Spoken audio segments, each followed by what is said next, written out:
नमस्कार, आप लोग देख रहे हैं just talk with Irfan Sheikh. आज की तारीख में हम लोगों ने बहुत सारे लोगों से बात की है, कॉर्पोरेट वर्ल्ड में बात की है, पॉलिटिकल लीडर से बात की है, साइंटिस्ट से बात की है, और हमने ये देखा है कि एवरीबडी, कोई भी हो, ज़्यादातर जो कंसर्न था वो ये था कि अपने मुल्क को कैसे बेहतर किया जाए, अपने लोगों को कैसे एक साथ जोड़ के रखा जाए, हिंदुस्तान को कैसे मजबूत किया जाए और सही राह पे चलकर कैसे कामयाबी हासिल की जाए। सबने अपनी अपनी बातें बताई हैं, लेकिन बातें हैं, बातों का क्या, लोग बातें तो करते हैं, लेकिन कुछ लोग ये भी कहते हैं कि अच्छी बातें सिर्फ किताबों में ही अच्छी लगती है। जब रियल लाइफ में उसे इम्प्लीमेंट करना होता है तो ये देखा गया है कि लोग कुछ और ही करते हैं, यानी कथनी और करनी में बड़ा फर्क देखा गया है। मेरे ख्याल से शायद यही कारण है कि आज का जो यूथ है वो थोड़ा सा भ्रमित हो गया है, क्योंकि वो अपने रोल मॉडल्स को देख रहे हैं, अपने सीनियर्स को देख रहे हैं कि वो कहते कुछ हैं और करते कुछ हैं।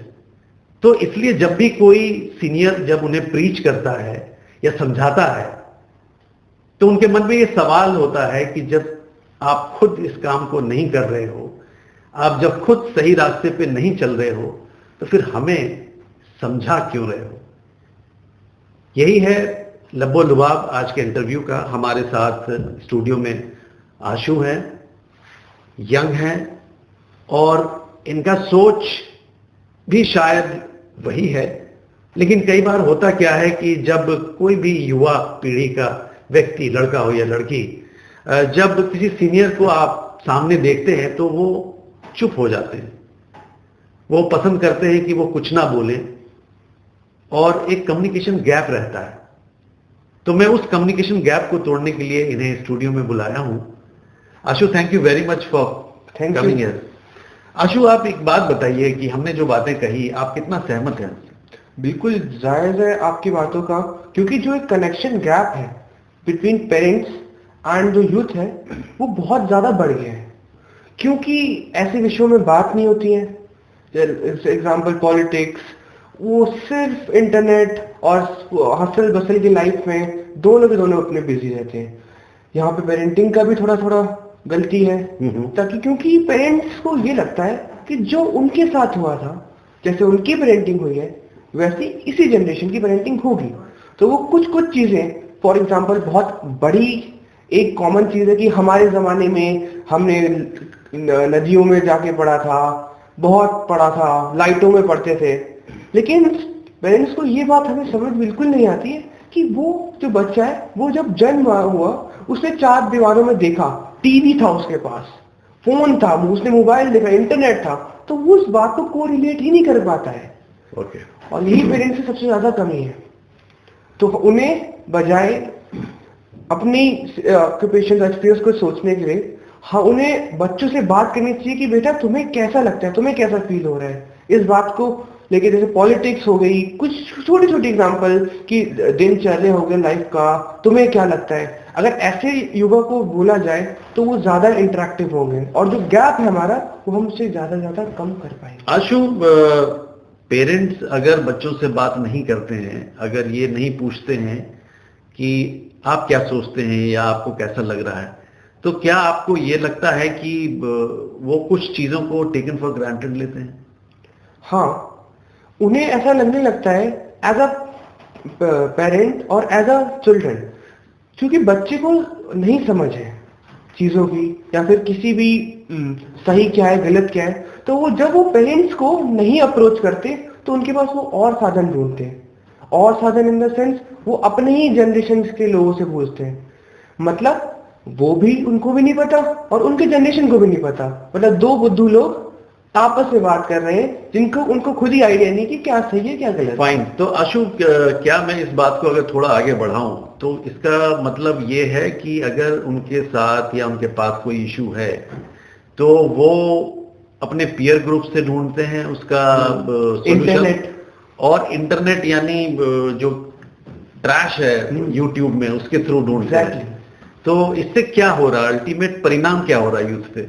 यूथ पे ये परिणाम हो रहा है कि जो वेस्टर्न फिलॉसफीज है वो, क्योंकि इंटरनेट में क्या है, सबसे बड़ी डिसएडवांटेज इंटरनेट की है कि मैंने बोल दिया कि अर्थ फ्लैट है और मैंने पोस्ट कर दिया, और किसी और ने बोला कि अर्थ राउंड है। अब जो यूथ में जो उसके अंदर रील चलेगी, क्योंकि उसको पता ही नहीं है। अगर मैं 4th 3rd क्लास के बच्चे को बोलूं कि अर्थ फ्लैट है, अर्थ ग्राउंड है, उसको नहीं पता। वो देखेगा अर्थ फ्लैट है, उसके दिमाग में एक ही चीज आएगी, अर्थ फ्लैट है। मतलब वो उसके बाद में कोई एक्सप्लोर करने की कोई चाह नहीं होगी कि ये सही बोल रहा है, गलत बोल रहा है। अब उसके दिमाग में वो 4 लोगों को और बोलेगा कि अर्थ फ्लैट है। इससे एक बहुत बड़ी मिस इन्फॉर्मेशन कि कौन सही बोल रहा है, कौन गलत बोल रहा है, बिल्कुल ही मतलब यूथ ब्लाइंड है। अगर उनसे आप ऐसे भी क्वेश्चन पूछ लोगे कि अच्छा ये आपने ये बताया, ठीक है, कहाँ से बताया, वो कहेंगे कि मैंने इंटरनेट पे देखा था। वो जो एक्सप्लोर करने की जो चाहत थी, जो आपको जनरेशन में थी कि बुक पढ़नी है, बुक में क्या पढ़ना है, आजकल आपने देखा होगा वो लोग इंटरनेट में ज्यादा फोकस कर रहे हैं एज कम्पेयर टू बुक, क्योंकि उनको टाइम ड्यूरेशन ज्यादा है।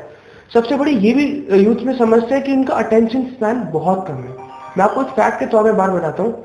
एक गोल्ड फिश का जो अटेंशन स्पैन होता है वो 9 सेकेंड है, एक गोल्ड फिश का। आज की यूथ का जो बिल्कुल एडिक्टेड हो रखी है रील्स में, उसका 8 सेकेंड है।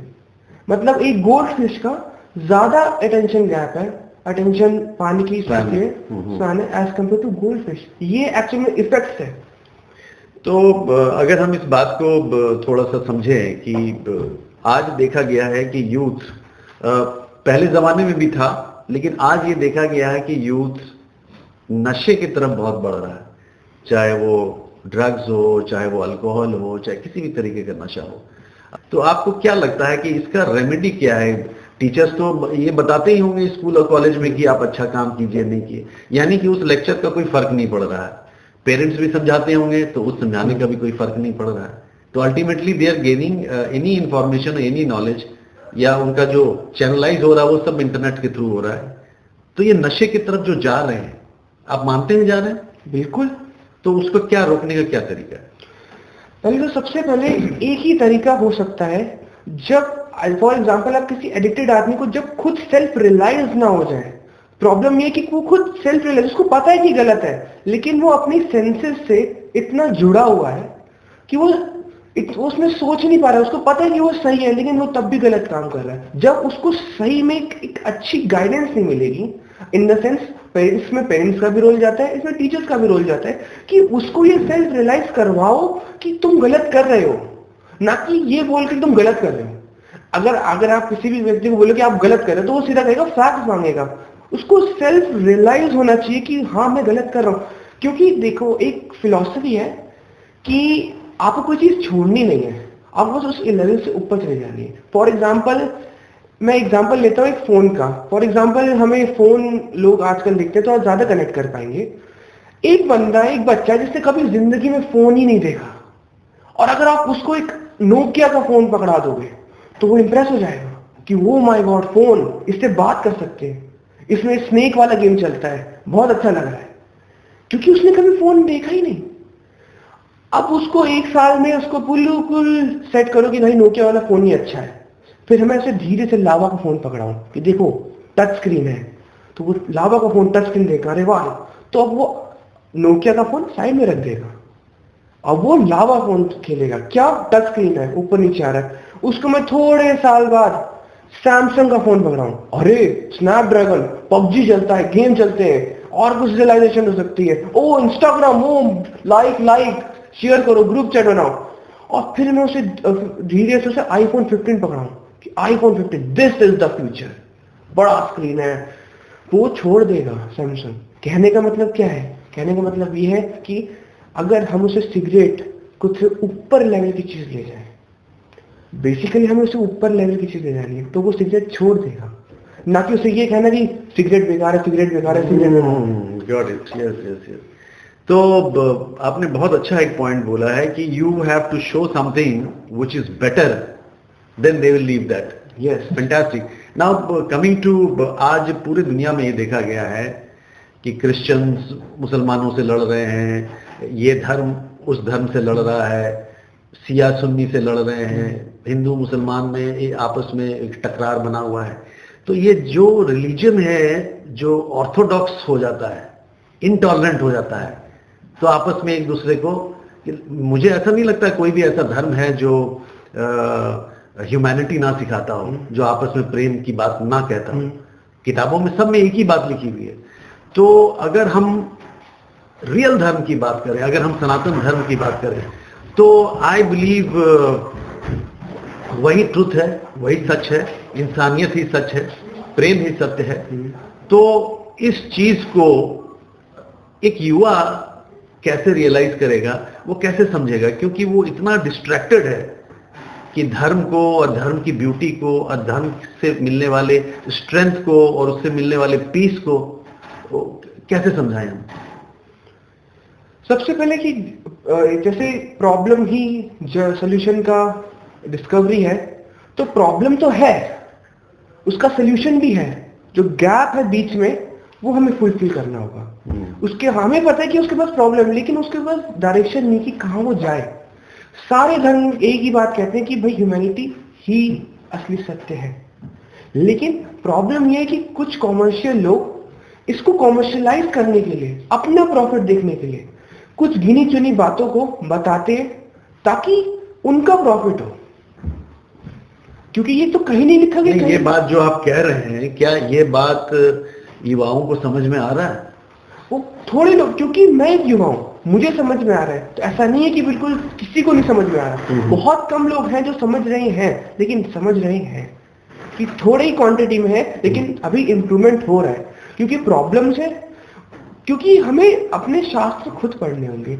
एक मुस्लिम को कुरान खुद पढ़नी होगी, वो गाइडेंस ले सकता है, लेकिन उसको एक्चुअली उसके अंदर स्ट्रेंथ आनी चाहिए कि हाँ सब लोग बोल रहे हैं, धर्मों में लिखा हुआ है, तो मुझे खुद पढ़ना चाहिए। प्रॉब्लम ये कि भाई अटेंशन स्पैन की बात। एक ऑब्जर्वेशन है मेरा, मैंने देखा है कि हिंदुस्तान एक ऐसा मुल्क है, इतना प्यारा मुल्क है कि हमें आज़ादी मिली है 15 अगस्त 1947 में, और जब गूगल में मैं इतिहास का पन्ना पलटता हूं तो ये देखता हूं कि 15 अगस्त 1947 वॉज अ फ्राइडे। नाउ अगर प्रभु ने हिंदुस्तान को आज़ाद किया तो वो सोमवार का भी दिन हो सकता था, मंगलवार हो सकता था, बुधवार हो सकता था। Why Friday? इसका मतलब नेचर का कोई मैसेज है, नंबर एक। नंबर दो, हिंदुस्तान एक ऐसा मुल्क है, इतना प्यारा मुल्क है कि हमने एक कहानी देखी कि AR रहमान जो हैं, जिन्होंने इतने ग्रैमी उठा करके लाए और म्यूजिक में आज के डेट में वो लेजेंड है, ब्रांड है, उनका नाम दिलीप कुमार था। और उनकी बहन बहुत बीमार थी, वो किसी दरगाह में गए, बहुत परेशान थे, एक फकीर ने दुआ दिया और वो ठीक हो गई, and he converted himself to AR Rahman. और आज AR रहमान कहाँ है? एक और एग्जांपल मैं देता हूं आपको कि एक आदमी था जिसका नाम था यूसुफ, और उसने अपना नाम रखा दिलीप कुमार, वो भी लेजेंड बन गया। और जिनको महानायक कहते हैं, अमिताभ बच्चन, उन्होंने ये कहा कि अगर मैं किसी को गुरु मानता हूं तो वो दिलीप कुमार है। तो यहां मैंने ऑब्जर्व ये किया कि जिस व्यक्ति ने उस धर्म की लकीर को क्रॉस करके आगे गया, उसको प्रभु ने उठा के नंबर 1 बना दिया। तो इससे बड़ा मैसेज युवा के लिए क्या है?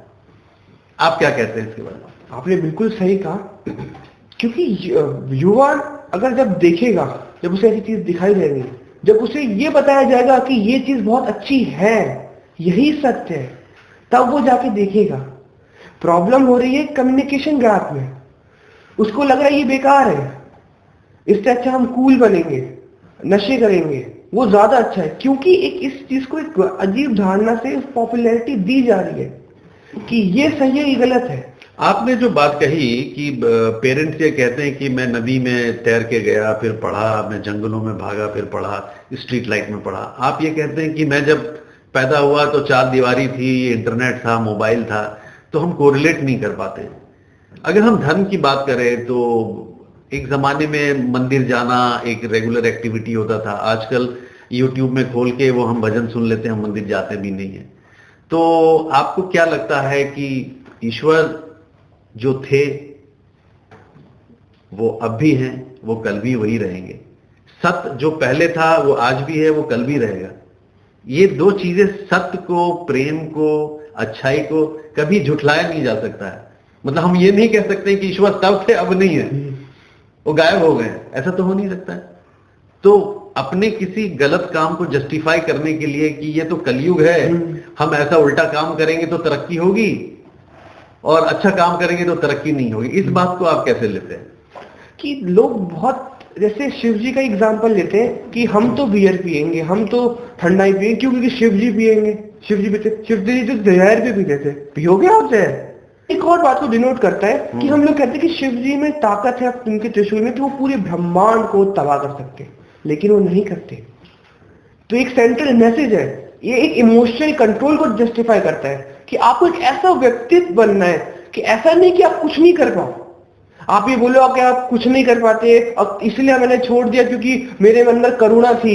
नहीं नहीं, क्या आप उसको कुछ बिगाड़ सकते थे? हाँ, लेकिन तब आपने नहीं बिगाड़ा।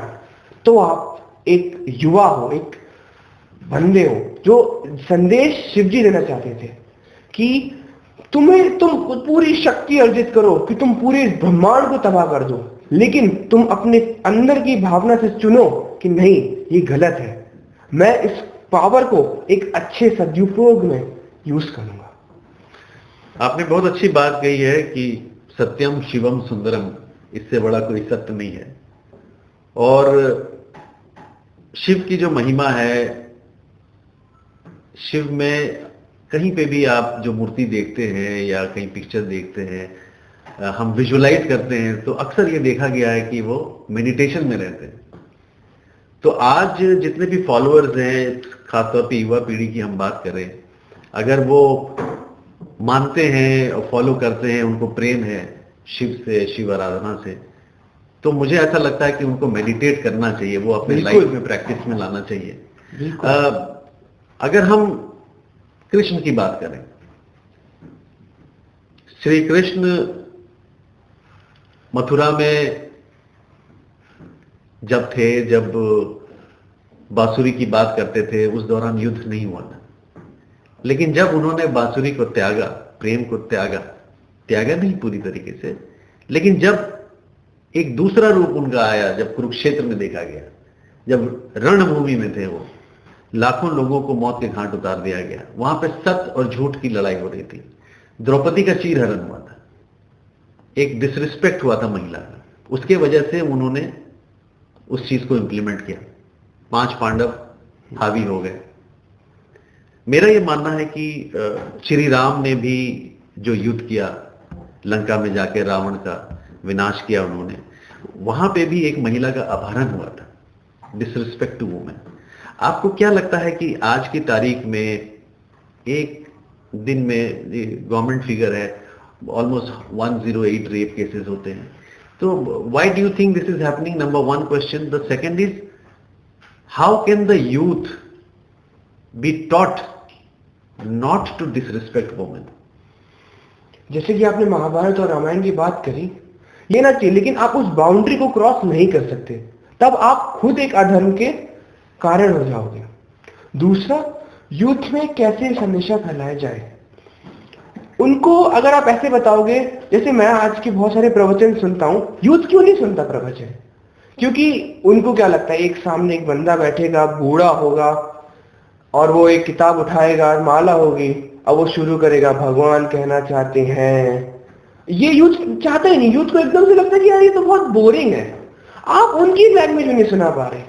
फॉर एग्जाम्पल, अगर आप उनको महाभारत सुनाएंगे, धृतराष्ट्रवाच धर्म क्षेत्र कुरुक्षेत्र मामका युद्धोत्सवा संजय वाच, भगवान ही कहना चाहते हैं, तो इतनी देर में यूथ अपना फोन उठाएगा और रील में देखने लगेगा, वो नहीं देखेगा।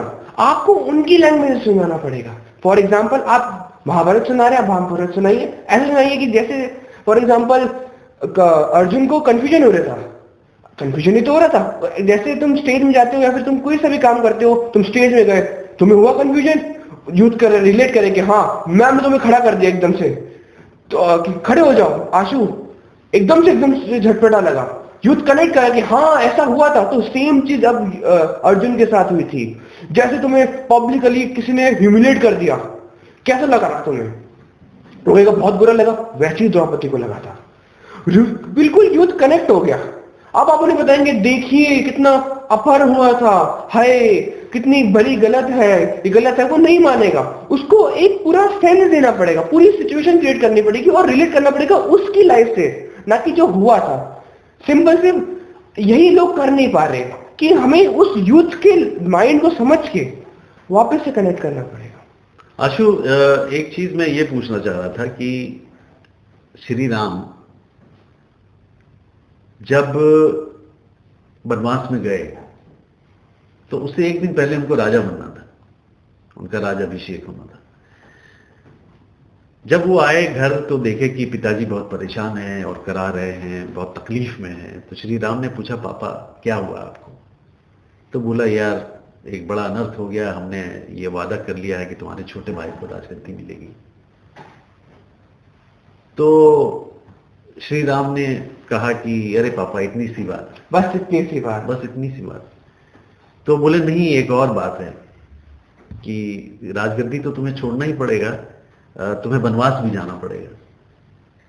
तो बोले अरे कोई बात नहीं, इतनी सी बात। और वो चले गए। जब वो चले गए तो 14 साल के बाद जब वो आए तो गए तो थे श्री राम, लेकिन जब वापस लौटे तो उनको लोगों ने कहा ये है मर्यादा पुरुषोत्तम श्री राम। मेरा सवाल यह है कि उस वक्त एक राजा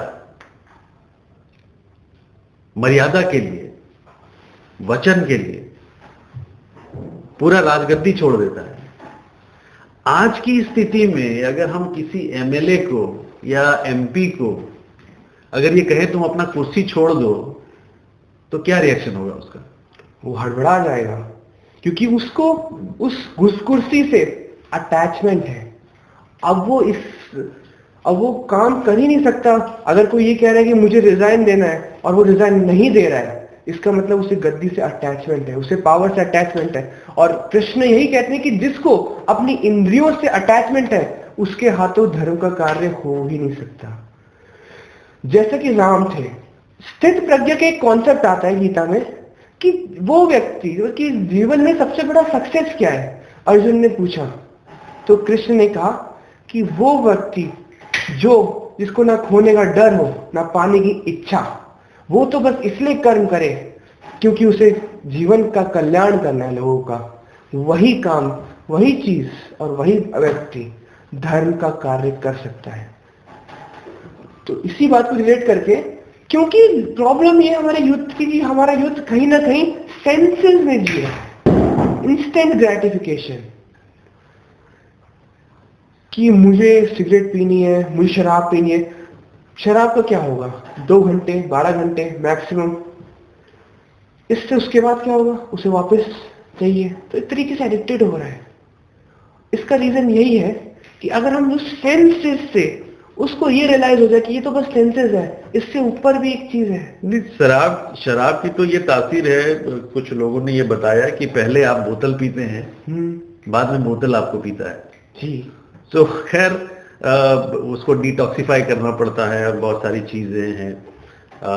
एनीवे, आपने जो बातें कही कि धर्म एक ऐसा इंटीग्रल पावर है, एक ऐसा जड़ी बूटी है, अगर ढंग से इंसान उसको समझ ले तो जीवन बहुत सफल हो जाएगा।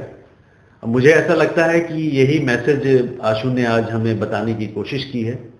And we are really grateful for people like Ashu who come to us and who talk about the future of this country, and they are young and they are concerned.